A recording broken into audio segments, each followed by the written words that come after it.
Hi, my name is chrsit. I'm a relationship and marriage counselor. I'm also an infidelity recovery coach.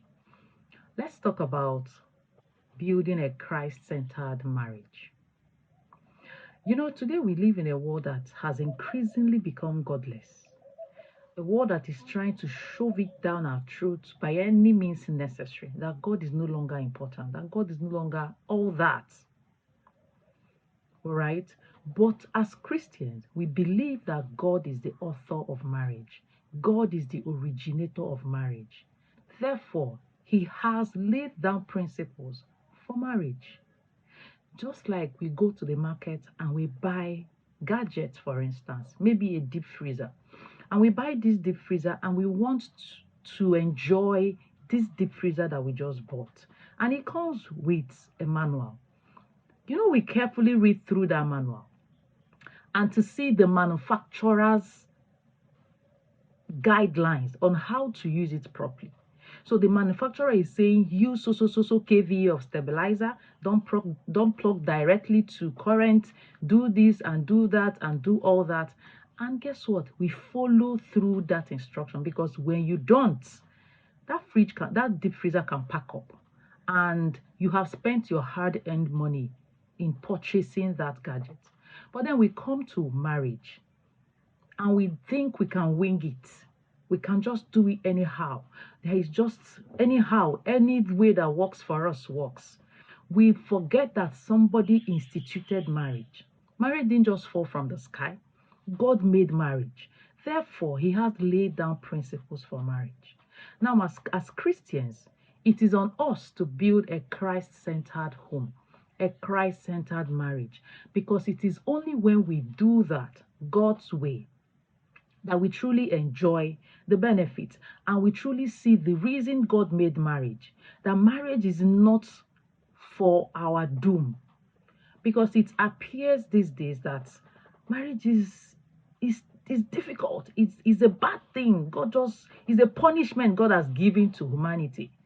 But it's because we are deviating. If we do it God's way, you come to this revelation of, oh, you see the wisdom of God in making marriage. You see the perfect will of God, the genuine heart God has towards us, why He made marriage in the first place. So it is on us as Christians to build a Christ-centered marriage. And it has nothing to do with the church you attend. It has nothing to do with all that. It has everything to do with the personal relationship you have built with God, with your personal day-to-day walk with God in His Word, and building a relationship with Him. Right? So let's look at the characteristics of a Christ-centered marriage, because a Christ-centered marriage is the marriage where Jesus Christ is the foundation of that relationship, guiding every aspect of that marriage. That Christ is the guide, is the ultimate guide of that marriage. That everything happening in that marriage is submitted under the authority of Christ, and Christ is submitted to God. This is the only way I know works. That's the only way I know works. So when a couple intentionally keeps Christ at the center, their marriage reflects God's love. If there is unity, and it can withstand any form of challenge life can throw at you. Let's look at the characteristics of a Christ-centered marriage very quickly. A Christ-centered marriage has God as the foundation. There is no two ways about it. That God is the anchor, Christ is the anchor. Your decisions are guided by God through prayer and His Word. You seek to honor God in all aspects of your marriage. That is where you have God as a foundation. The second is that there is unconditional love and grace.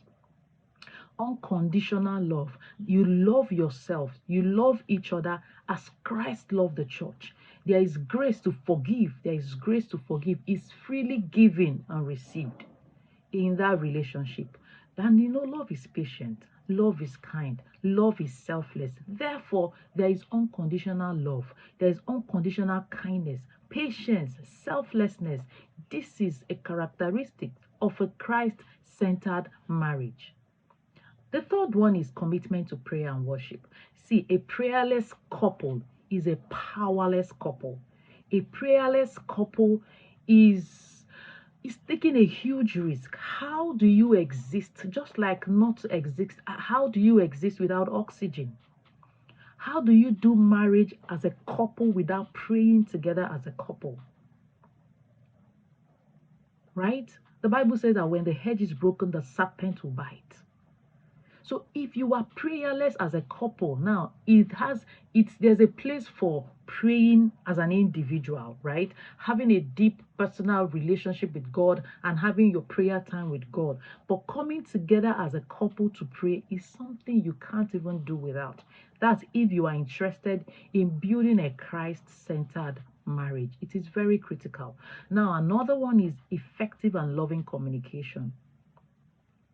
Your words are there to build you up and not to tear down. You listen with understanding and patience. You communicate with grace, that your words are full of grace and seasoned with salt. Because you understand that your words are powerful. You disagree with wisdom and mutual respect. Disagreements can happen, but how we do that in a relationship where Christ is the anchor is different from how the world does it. So we remove ourselves from the equation and we are always asking, as people who are submitted to God, to Christ, what would Christ do in this situation? So we are loving and we are patient even when we don't agree. We have a servant heart. We have a servant heart of leadership and we are quick to lead selflessly. So there is a servant-hearted leadership and submission in marriage. Now, this is that conversation that everybody gets agitated over, and it's not supposed to be so. A Christ-centered marriage has effective servant-hearted leadership and submission. It is very important. Now, these are the things that you look at and you say, yes, Christ is in this relationship. Another characteristic is there is faithfulness and purity. There is faithfulness and purity. There is faithfulness and purity in a Christ-centered marriage. We're not doing it the way the world does it. Those lines that we use, that these people are this in nature, we don't have that nature. We have the nature of Christ. So as people in a Christ-centered relationship, we don't use some words the world uses. We have a different modus operandi. So it is important that the marriage bed is honored and kept pure. That is the only way that works in a Christ-centered marriage. Boundaries are set to protect relationship from temptations. We have emotional and physical. We understand that emotional and physical fidelity is top priority in our relationship. This is very critical. This is very important. Now, when it comes to raising godly children, it is one of those characteristics as well of a godly and of a Christ-centered marriage, that we raise godly children. Why did God make marriage? One of the reasons God made marriage in the first place is so that we can raise godly seeds. So if we are in this marriage and we are not checking the children we are raising, and we are not intentional about raising children who are going to be mighty arrows, then we are not doing our job. It is very important that children are trained in the way of the Lord. Family devotions are very important. Family prayers are very important. We teach our children the Bible values, the Christian values that we hold. Some of us have a very good foundation when it comes to Christianity. But we're not passing it down. We're too busy to teach our children. We know so much of God. We know so much of morals. We know these things. We know it in our head. But our children don't, because we're not teaching our children. We think they should learn it in church, so we take them to children's church. We think they should learn it in school, so we hound the teachers while they're not teaching the children. But it's our job to train the child the way the child will go. So if we are going to raise godly seeds, and if we are serious about building a Christ-centered home, we must be intentional about passing down these values, these Christian values, these Christian teachings and morals to our children. And it's something we must make time for. We can't be too busy, because they are our primary responsibility.